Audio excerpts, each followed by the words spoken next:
Good evening and welcome to Healing the Divide, produced by Methodology Books. I'm your host, Wyatt, and tonight's episode is an interview with Congresswoman Jasmine Crockett. Or rather, this episode is called, If Madeline Interviewed Congresswoman Jasmine Crockett. We've often mentioned how the media, cable, right-wing as well as so-called mainstream or corporate media, fails to bring home the bigger picture issues.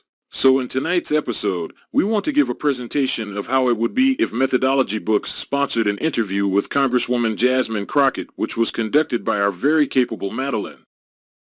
Good evening and thank you, Wyatt. Before presenting the interview, I would like to give our audience some important background information, or rather, I should say, a reminder. One of the issues we have had to work through is what we call American amnesia. The media likes to report things that are going on from news cycle to news cycle, but they very seldom stop to remind us how we got where we are in this moment. The viral video of what people are referring to as a spat between two women is deeper and more significant than that. Let's take a look at each of the congresswomen to get a better perspective. We begin with Marjorie Taylor Greene. We're not simply talking about someone who is busy in Congress and just happened to fall into a disagreement. She's a racist bully who entered Congress with a misguided notion of them and us. Greene came to Congress prepared to vanquish her Democratic enemies, and not to forge bipartisan relationships and projects. She came into Congress picking on women of color. One of those victims was Alexandria Ocasio-Cortez, a progressive congresswoman from New York. Reporters from the Washington Post were present said that Marjorie Taylor approached AOC in the House chamber. Greene said, "Hey Alexandria," twice, and Congresswoman Ocasio-Cortez ignored her and continued walking away. Greene then yelled out that Antifa and Black Lives Matter are terrorist groups. Greene also referred to Congresswoman Ocasio-Cortez as a radical socialist, adding, "You don't care about the American people." Representative Ocasio-Cortez said, "I used to work as a bartender. These are the kinds of people that I threw out of bars all the time. I refuse to allow young women, people of color, people who are standing up for what they believe, to see this kind of intimidation attempt by a person who supports white supremacists in our nation's capital." This is the type of response Greene had for that statement. She said, "She throws out paying customers is what she's saying?" Observe the following to see that wasn't the full extent of her antics. I'm looking for Alexandria Ocasio-Cortez's office. Somebody had a great point that AOC, she might be in daycare because she has a child. And she has notes, all kinds of notes. Oh, we can leave her a note. This is like so elementary. This looks like a progressive feminist, maybe Planned Parenthood or NARAL came and visited AOC and all wrote her notes. We're going to ask her if Common Core math helped get her through college. And Trump. Add socialism sucks. No. Add this to it. Trump, baby. That's good. Trump is your president. I like that.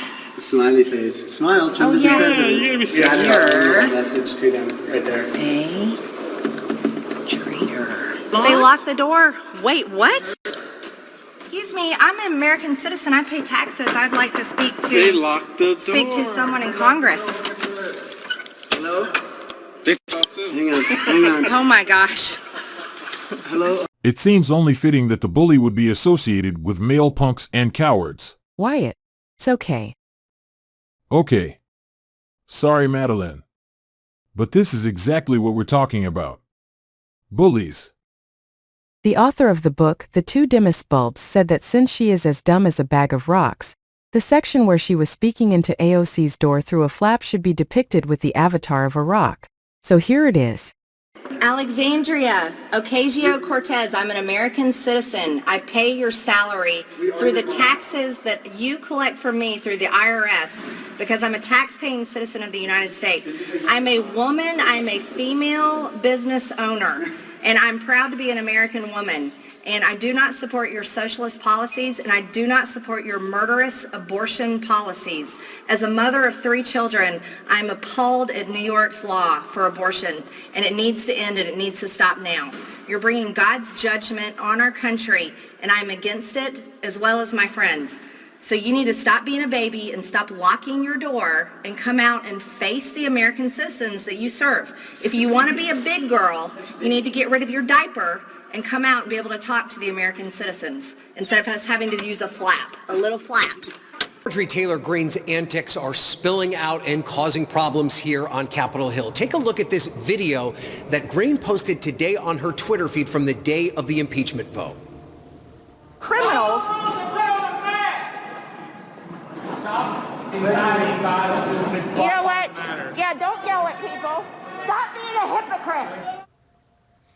Now, that was a dust-up between Greene and freshman Congresswoman Cori Bush of Missouri that happened on the day of the impeachment vote in the tunnels between the Capitol and the House office building. Now, Bush is saying that Greene confronted her and verbally assaulted her, so much so that Bush has asked for her office to be moved away from Greene's office in the Longworth House office building. I went over and looked at those two offices today. I can confirm that there were moving boxes out in front of Cori Bush's office.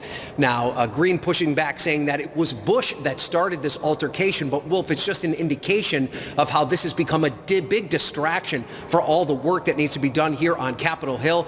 And Kevin McCarthy, the House Minority Leader, is attempting to address it, at least on some level. He tells us that he will meet with Marjorie Taylor Greene here on Capitol Hill sometime next week. Yeah. As the man said, Congresswoman Cori Bush was a freshman to Congress, and Greene immediately found a way to have conflict with her. So it is important to note that she visited Congress and harassed AOC before she was even elected, and then when she was barely in office for 3 weeks, they made trouble for Congresswoman Bush. So that's one side of the equation. In our next episode, if Madeline interviewed Representative Jasmine Crockett Part 2, we'll show the other side of the equation. That's our time for now. Please hit the like, subscribe, and alert bell if you enjoyed this episode. Join us next episode for a look at Congresswoman Jasmine Crockett and if Madeline interviewed Representative Jasmine Crockett Part 2, the interview. From myself, Madeline, and everyone here at Healing the Divide. Good night, everyone.